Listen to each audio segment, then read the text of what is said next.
The biting scarcity of premium motor spirits, PMS, also known as Petrol, which had hit the Federal Capital Territory, FCT, since over 1 month, became more acute at the weekend and spread nationwide with fuel queues on a scale not seen in recent times, and the product selling for more than 1,000 naira per litre in some places.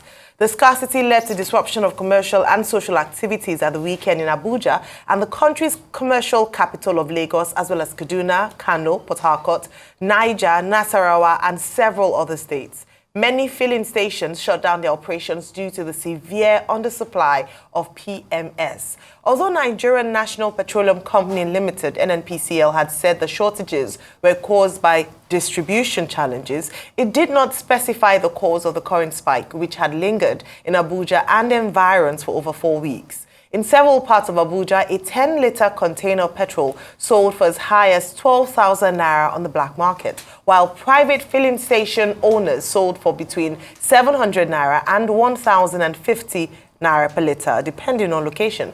However, the few NNPC mega stations in Abuja still sold for 617 naira, but with queues stretching several kilometers.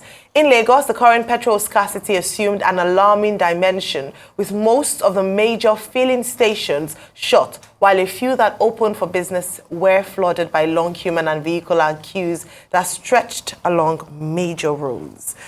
Okay, Rotus, what a morning for you to be joining us when we're discussing petrol scarcity, fuel scarcity, and you talked about this on the business report last week. So your take on this story: why are we still having queues, and this price disparity, this unavailability of fuel? So here's what I'm hearing, speaking to some folks. They're saying that, remember when IPMAN, Independent Petroleum Marketers Association, spoke to the Punch and said possibly that the Dangote refinery will be selling at 600 naira per litre.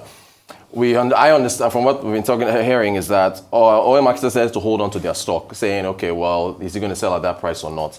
Then when the Dangote refinery put out the notice saying, no, we are not fixing prices, they apparently said, okay, well, what price will it possibly be when it comes on stream? So some folks are saying that it is oil marketers that are intentionally hoarding in order to jack up the price. And as you've already read, you're seeing the increase at 1,000 naira per litre here and there. So, but we need to hear from the NNPC, right? I mean, they need to come out and tell us exactly, because they said it was weather problems before, mother-daughter hitching and stuff like that. Panic buying at some other time. But the thing is, at the end of the day, in order for this all to stop, this matter of price needs to be sorted out. That's the by and large. And you both know how I feel about this fuel thing. You must deregulate, you must allow market forces to determine the price, because this will continue to happen. All right, this will continue to happen. Rufai, I can't wait to get your take on it. And like I said, both of you are on set. No, Rufai knows why. He knows why I stand. So it's Rufai's time now. So Rufai, you have to speak. You have the floor now. Please go ahead. I'm happy to see my brother Rotus here. We're wearing red ties. Okay. Yeah, not entirely red. Different shade. Just saying this, I think the only reason left for NNPC to give for their failure is Rufai or Rotus. Because they've given every reason in the book. They have. They've talked about mothership, daughtership. They've talked about weather. They keep saying, oh, we have more than enough in storage, but it never gets out. Yeah. When we say NNPC has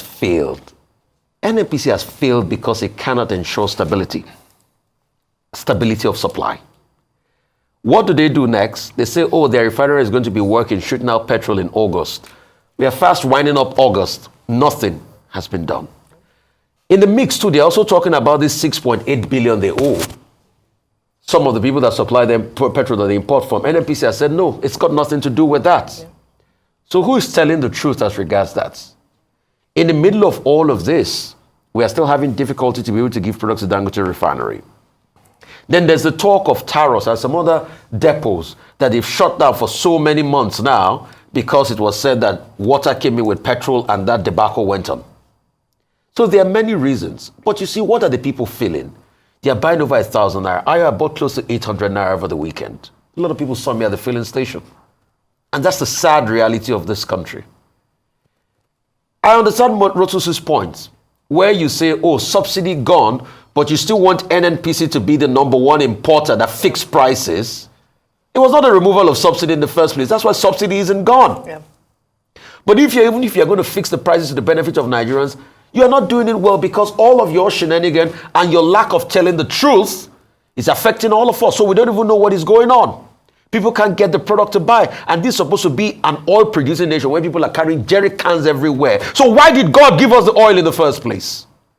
When these guys are not ready to come out and talk, well, when we say they have failed, they will take every PR person in the book and write and say, no, NNPC has not failed. In fact, we are the saviors of the world because we are giving a 60,000 extra barrel. Never ascribe to malice what you can explain with incompetence. People are suffering. And NNPC should get to the end of this. And if they can't do it, at least make the Dangote refinery churn out petrol by ensuring that they give some quota of oil to the Dangote refinery. If your refinery is not working, don't stop the other person that's got a refinery that wants to make it work. Exactly. Well, a number of issues to talk about here. The marketers have said, by the way, that we should, it's not just NNPCL. Who is the Minister of Petrol in Nigeria? Comment on YouTube. Our YouTube. Somebody Who just is asked the that Minister question. of Petrol in Nigeria? So yes, I agree that we must shine the light on NNPCL, but we must also look at the people who NNPCL is reporting to, or the institution that NNPCL is reporting to. And guess what? The Minister of Petroleum, in the midst of this crisis, is on the way to France.